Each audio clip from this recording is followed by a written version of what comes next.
નમસ્કાર વિદ્યાર્થી મિત્રો, આજે આપણે વાત કરશું ધોરણ 9 વિષય ગુજરાતી પાઠ નંબર 15 ગોદ માતની ક્યાં એના લેખકનો પરિચય જાણશું. વિદ્યાર્થી મિત્રો,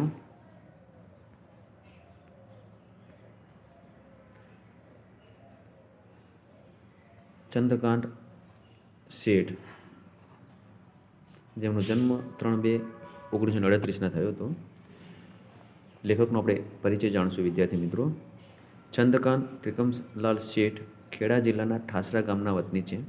ઉત્તમ અધ્યાપક તરીકે નિવૃત્ત થયા પછી ગુજરાતી વિશ્વકોશમાં બાળ વિશ્વકોશમાં સહસંપાદક તરીકે કાર્ય કરે છે. તેઓ મુખ્યત્વે કવિ, વિવેચક અને નિબંધકાર છે. પવન રૂપેરી ઊંઘડતી દિવાલો, પડખાની પેલે પાર, એક ટહુકો પન્નમાં, ગગન ખોલતી બારી, સગે એક જળહળીએ, જળ, વાદળ અને વીજ તેમના કાવ્ય સંગ્રહો છે.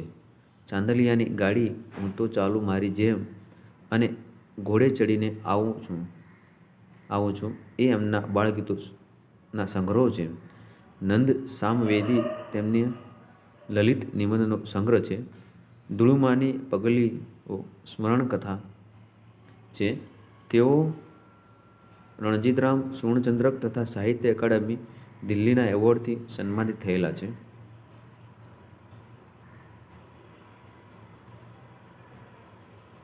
માની મમતાથી ઉપર સૃષ્ટિમાં બીજું કશું નથી એ ભાવ આ કાવ્યના કેન્દ્રમાં છે. આ સૃષ્ટિના દુન્યવી રૂપો અને જુદા જુદા તત્વો સાથે માના વાત્સલ્યથી જુદી જુદી સ્થિતિઓનું અહીં નિરૂપણ થયું છે. જીવનમાં બીજું બધું મળશે પણ માની ગોદથી વિશેષ મૂલ્યવાન બીજું કશું નથી.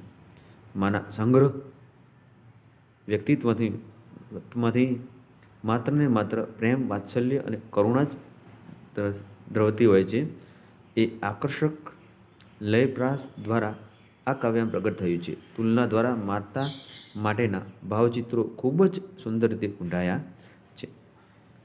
તો કવિનો પરિચય મેળવ્યા બાદ વિદ્યાર્થી મિત્રો,